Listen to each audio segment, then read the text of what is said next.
Gepatit bu jigar kasalligi, jigar xastaligi. Autoimmun gepatitlar deymiz. Ya'ni o'zi homilador ayollar uchun xavfi baland deb hisoblanadi. Bu gepatit bilan ko'proq bolalar kasal bo'ladi. O'shaning uchun D gepatit bizani B gepatiti qobig'ini xuddi o'g'irlagandek qilib kiyib oladi. Ikkita gepatitga tekshiriladi demak. B gepatit va delta D gepatitga. B gepatiti o'zi xavfli hisoblanadi. Mana shu gepatokarsinoma rivojlanishi mumkin. Assalomu alaykum. Meni ismim Hilola, familiyam Nosirova. Hilola Po'lajonovna. Men Hakim Sinon shifoxonasida gepatolog, gastroenterolog shifokori bo'lib ishlayman. Tibbiyot fanlari nomzodi PhDman.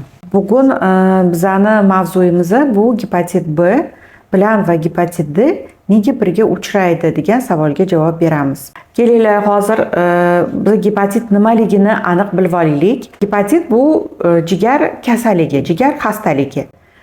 Bu kasallik virusli, ya'ni infeksion etiologiya bo'lishi mumkin yoki bo'lmasa boshqa sabablarga ko'ra ham kelib chiqishi mumkin. Virusli gepatitlardan eng keng tarqalgani, ko'pchilik bu haqida biladi, bu A gepatit, B, C, D va E gepatitlaridir. Va undan tashqari hozir boshqa formalari ham chiqqan, bular hali yaxshi tasdiqlanmagan. Noinfeksion kasalliklarga kelsak, bu kasalliklar bizada masalan dori, ko'p qaysidir preparatlar qabul qilganda paydo bo'lishi mumkin yoki spirtli ichimliklar orqali paydo bo'lgan gepatit bo'lishi mumkin. Yana bitta keng tarqalgani bu autoimmun gepatitlar deymiz. Ya'ni bizning immunitetimiz o'zimizga qarshi kurasha boshlaganda paydo bo'luvchi gepatitlar va nasliy gepatitlar bo'lishi mumkin va hokazo. Endi bugun biz ko'proq shu virusli gepatitlar haqida gapirganimizda mana shu 5 ta virus haqida gapirsak qisqacha qilib, gepatit A bu bizada eng keng tarqalgan turi. Bu gepatit bilan ko'proq bolalar kasal bo'ladi. Yana bu gepatitning nomi kir qo'llar kasalligi deb aytiladi va buni oddiy hayotda yuqtirib olish oson gepatit turlariga kiriladi. Keyingi gepatitimiz bu B gepatit. B bu virusli, qondan qonga o'tishi mumkin, jinsiy aloqada o'tishi mumkin, onadan bolaga o'tishi mumkin va masalan nosteril bo'lgan instrumentlar shifoxonalarda qo'llanilsa, boshqa joylarda shulardan ham tarqalishi mumkin. C turdagi gepatit, buni hamma ko'pchilik biladi, bu ham qondan yo'qoladigan virus kasalligi. D gepatit, bu gepatit haqida hozir yana to'xtalib o'tamiz va E gepatit, bu gepatit ko'proq suvdan o'tadi va homilador ayollar uchun xavfi baland deb hisoblanadi. Endi asosiy savolga o'tamiz. Bu savol nimaga B va D gepatit birga uchraydi degan savol. D gepatiti o'zini qobig'i yo'q viruslarga kiradi.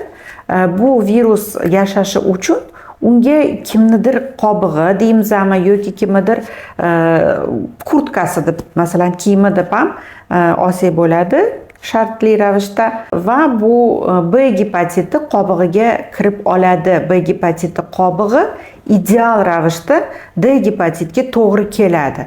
O'shaning uchun D gepatit bizani B gepatiti qobig'ini xuddi o'g'irlagandek qilib kiyib oladi va B gepatiti qobig'ida jigarimizni shikastlantiradi, jigarimizga hamla qilib, jigari zararlaydi. Hozir mana aytib o'tganimdek, bu qobiq nomi bizada HBS antigen deb nomlanadi. Bu xuddi kurtka deymizmi, qobiq deymizmi, shu HBS antigen. Qachonki HBS antigen tasdiqlansa, ikkita gepatitga tekshiriladi demak. B gepatit va delta D gepatitga. B va D gepatitimiz birga yuruvchi gepatit, ikki turga bo'linadi. Birinchisi bu koinfeksiya, ya'ni yuqqanida birato'la va B va D gepatitlar birato'la yo'qoladi. Mana shu bizada koinfeksiya hisoblanadi. Va ikkinchi turdagi bu superinfeksiya, ya'ni oldin B gepatit yuqadi bemorlarga va qaysidir tasodifiy deb aytamizmi, shunday hollarda D gepatit shu HBS qobig'iga kirib olib, yana yuqishi mumkin. Mana shu hollarda bizada ikkita infeksiya aniqlanadi, B va D. Nimaga bu ikkita gepatit uchraganda bizada xavfli deb hisoblaymiz? B gepatiti o'zi xavfli hisoblanadi. Jigar ichiga kirib virus yashay boshlaydi va har xil nosozliklarga olib keladi. Ya'ni jigar quriy boshlanadi, virus soni faollashib ketadi, ko'payib, fibroz, sirroz holatlarga olib kelishi mumkin. Birga uchraganda bu ikkita infeksiya hisoblanadi. Ikki turdagi infeksiya birdaniga xuddi shunday ta'sir qila boshlaydi va ham fibroz, ham sirroz tezroq rivojlanib ketadi va undan tashqari bizada onkologik proses rivojlanishi mumkin. Bu gepatokarsinoma deymiz. Mana shu gepatokarsinoma rivojlanishi mumkin. Endi masalan mana B gepatitiga kelsak, bu B gepatitni biz nazorat ostida olib turishimiz mumkin. Preparatlar bor.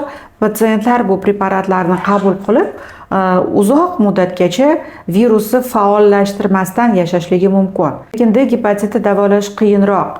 D gepatiti davolash uchun preparatlar hali juda kam va ular juda yaxshi ta'sir qiladi deb ayta olmaymiz. O'shaning uchun D gepatitni nazorat ostida olib turish qiyinroq hisoblanadi. Shuning uchun mana shu ikkita virus birdaniga kelganda har doim bemorlarda ham, vrachlarda ham xavf paydo bo'ladi.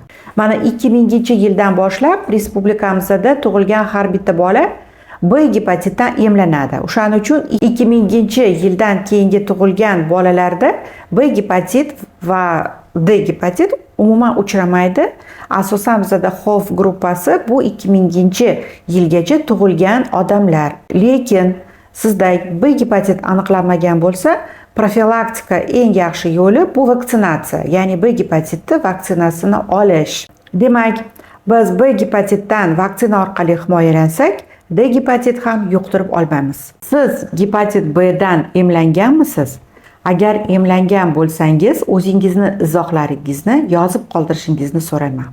Va agarda sizni shu B va D gepatitlari bo'yicha savollaringiz bo'lsa, izohlarda kutib qolaman. Hammaga e'tiboringiz uchun rahmat.